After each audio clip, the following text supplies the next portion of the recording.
एक कमेंट था, kindly make a video as a full time trader, daily routine क्या रखनी चाहिए, डेली ट्रेड्स कितनी लेनी है, डेली लॉस लिमिट क्या होगा, स्लीपिंग स्केड्यूल क्या होगा?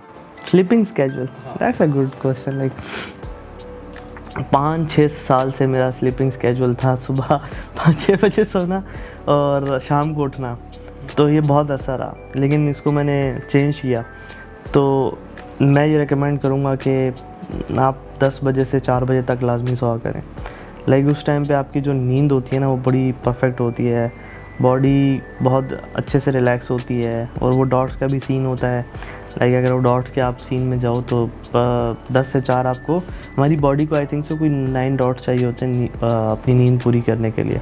तो कुछ लोग होते हैं कि आपने देखा होगा 6 घंटे में भी वो उनकी नींद पूरी होती है, तो वो ये टेक्निक यूज़ करते हैं, उनको पता होता है 9 डॉट्स चाहिए, तो हमने इस टाइम पे लेना है। लाइक 10 से लेके 2 बजे तक मेरे ख्याल से मुझे वो एग्जैक्ट फिगर याद नहीं है, 10 से 2 तक जो है मैक्सिमम डॉट्स आ रहे होते हैं, पर आवर 2 डॉट्स होते हैं, 10 से 11 2, 11 से 12 2। अब इसमें शायद मैं गलत भी हो सकता हूँ, काफ़ी पहले ये चीज़ मैंने सीखी थी।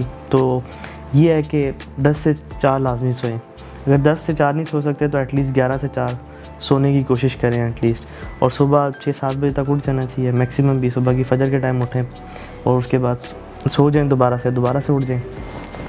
और उसके बाद क्या क्वेश्चन था कि अच्छा trades, number of trades 2-3-4 trades ले लें पर डे, उसको रिस्क के थ्रेशोल्ड रखें, ट्रेड्स का थ्रेशोल्ड ना रखें।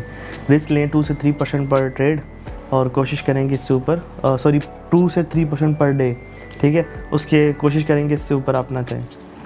Simple is that. इसी से रिलेटेड क्वेश्चन है कि हमारा जो ट्रेडिंग माइंडसेट है हमारे डेली लाइफ के डिसीजन मेकिंग को भी इम्प्रूव करता है। यस, बहुत ज़्यादा आपका ट्रेडिंग का माइंडसेट होता है। बस ये है कि थोड़ा सा एक डिफरेंस है, लाइक जो हमारी रियल लाइफ होती है और वो एक ट्रेडिंग की लाइफ, दोनों में बड़ा फ़र्क है। तो उसके ट्रेडिंग की लाइफ में ज़्यादा स्ट्रेस होता है, रियल लाइफ में थोड़ा सा कम स्ट्रेस होता है। तो उसको आपने मैनेज करना है कि आप ये ना हो कि एक ट्रेडर के करैक्टर में आएँ और उसके करैक्टर में ही रह जाएँ। तो मैं लास्ट वीडियो में हमने ये बात की थी कि हमें करैक्टर्स बनाने चाहिए, लाइक एक्टर्स की तरह काम करना चाहिए। जैसे वो सेट के अंदर आते हैं, एक एक्टर मतलब एक्ट करते हैं, एक्ट करने के बाद उस करैक्टर को निकाल देते हैं। अब आप सोचो कि मोला जट का वो था करैक्टर के शान प्ले करता था ना, जो भी प्ले करता था, खैर, तो वो सारी ज़िंदगी अगर मोला जट के करैक्टर में आ जाए तो उसकी ज़िंदगी कैसे होगी। तो ऐसे ही ट्रेडर का करैक्टर और एक रियल लाइफ में जब हम आते हैं तो उसका करैक्टर थोड़ा सा डिफरेंट होता है। तो बस उस करैक्टर्स को समझना है, अंडरस्टैंड करना है, शिफ्ट अच्छा होना चाहिए, एंड दैट्स इट। अच्छा, एक है मार्केट में अक्सर मैनिपुलेशन होती है, उसको हंड करने का कोई टिप दे दें, अगर हो रही है तो उसको आइडेंटिफाई कर लिया जाए। उसकी सबसे अच्छी टिप ये है कि अगर मैनिपुलेशन हो रही है और आप भी मैनिपुलेट हो गए हैं तो ठीक है, कोई मसला नहीं है, जल्दी से नई ट्रेड की तरफ जाएं। अगर आप उसमें फंस जाएंगे कि वो यार शिट मेरा ऐसे लेट करके गोल्ड ऊपर चला गया, ठीक है, तो वो एक मेंटल ब्लॉक आप क्रिएट कर देते हैं। तो अगर वो चला गया तो चला गया, it is what it is, आप इसका कुछ भी नहीं कर सकते।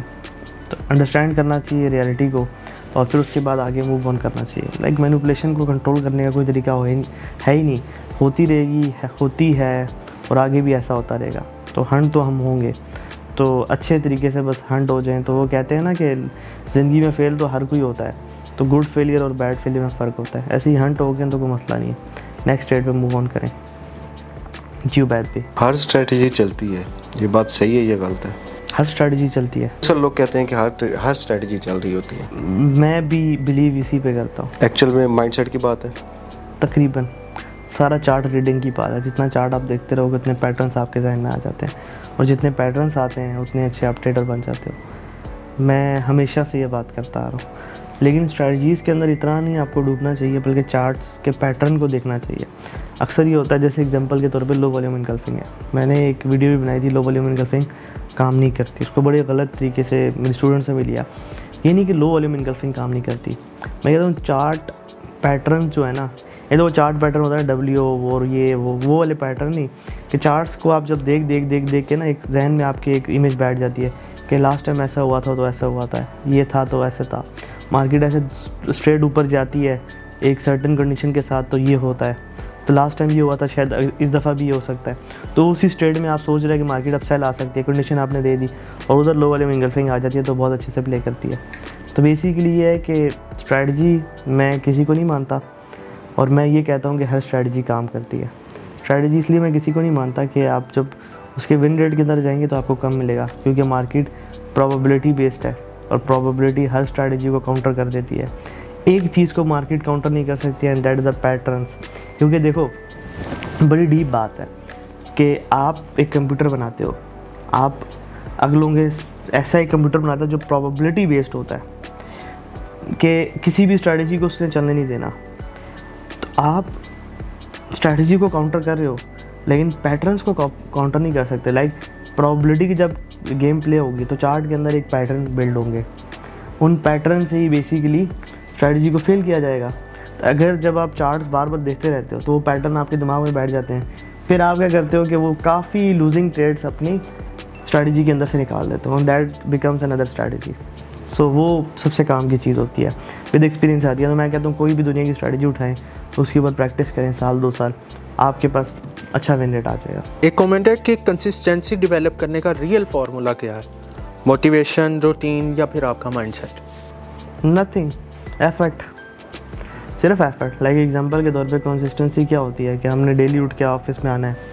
अब किसी दिन हमारा दिल नहीं कर रहा होगा ऑफिस आने का, किसी दिन कपड़े इस्त्री करने का दिल नहीं कर रहा होगा, किसी दिन कपड़े इस्त्री होके नहीं मिलेंगे, किसी दिन जो है हमारी टांग में दर्द हो रहा होगा, किसी दिन कहेंगे यार आज रेस्ट कर लेता हूँ, लेट सोया था ये वो। तो हर चीज़ के अंदर एक ही चीज़ आती है फिर एट दी एंड, कि आपने उठना है, हिम्मत करनी है और ऑफिस से आके बैठना है। जब आप एक दफ़ा आके बैठ जाते हो तो फिर आप कोशिश करते हो कि बस ठीक है बैठ गया हूँ तो बैठ ही गया हूँ। तो बेसिकली पुश करना होता है, तो वो जो पुश करना होता है वही कंसिस्टेंसी बिल्ड करता है। लाइक एग्जांपल के तौर पर आज भी जब मैं जिम के लिए उठा था तो बड़ी मुश्किल से नींद आ रही थी सख्त, लेकिन मैंने कंसिस्टेंसी को कैसे लेके आया, मैंने हिम्मत की, मैंने कहा ठीक है जी उठते, पुश किया अपने आप को, उठ गया, वॉशरूम गया, फिर उसके बाद क्या करना था, मेरे पास कोई करने को काम ही नहीं था लाइक 8 से 10, तो ऐसी बात है मैंने जिम ही जाना था तो मैं जिम चला गया, सिंपल। मेंशन है कि आप इतने टाइम से फंडेड फॉर्म में ट्रेड कर रहे हैं, सारा कुछ है, इसमें आपके अकॉर्डिंग क्या एक बेस्ट एडवाइस या बेस्ट आपको जो एक लेसन मिला वो क्या है? फंडेड फर्म में जो सबसे बेस्ट एडवाइस मैं दे सकता हूँ ना वो ये कि छोटे टारगेट की तरफ जाओ। लाइव अकाउंट पे, लाइव अकाउंट हर कोई अपनी ज़िंदगी में अचीव कर लेता है, हर ट्रेडर के पास लाइव अकाउंट आता है, लेकिन लाइव अकाउंट पे आने के बाद हर ट्रेडर गलती करता है। तो वो पॉइंट होता है अपनी लाइफ को टर्न करने का, और वहीं पे हम गलती करके अपने सबसे बड़े असासे को खो देते हैं। तो छोटे टारगेट्स रखो लाइव अकाउंट के ऊपर, 20%, 10%, और लोगों को देख के ये टारगेट ना करो कि $10,000 से मतलब $1 लाख के अकाउंट पर उसने $1 लाख बना लिए, $1 लाख के अकाउंट पर $30,000 बना दिए। नहीं, आप टारगेट करो छोटा, मैंने 1%, 2% बनाना है, 3% बनाना है, 4% बनाना है, बस इतना, इससे ज़्यादा नहीं। तो सस्टेनेबल भी है और आप अच्छे ट्रेडर बन जाते हो, सबसे बड़ा फ़ायदा ये। आपका ज़िंदगी में पहला लाइव अकाउंट हो गया, आपको जो है वो उसी पे जो है वो कंसिस्टेंट रह के काम करना चाहिए, या साथ आपको जो है वो और भी अकाउंट्स ऐड कर लेने चाहिए? और लाजमी करने चाहिए, वो अकाउंट उड़ भी सकता है, 10% का DD है ना। और मैं तो ये कहता हूँ कि एक ब्रोकर अकाउंट में भी ट्रेड नहीं करनी चाहिए। अब देख, तेरे पास अगर $1 लाख का ब्रोकर अकाउंट है और वो अकाउंट नीचे आ जाता है लाइक 80,000 का, तेरे पास एक ही है, अब तो उसको चलो रिकवर तो कर ही लेगा ना, क्योंकि अगर तो अच्छा ट्रेडर हुआ, 20% तेरा अकाउंट डाउन है और 80% तेरे पास पीछे पड़ा है, तो एट द एंड तू उसको ले आएगा वापस।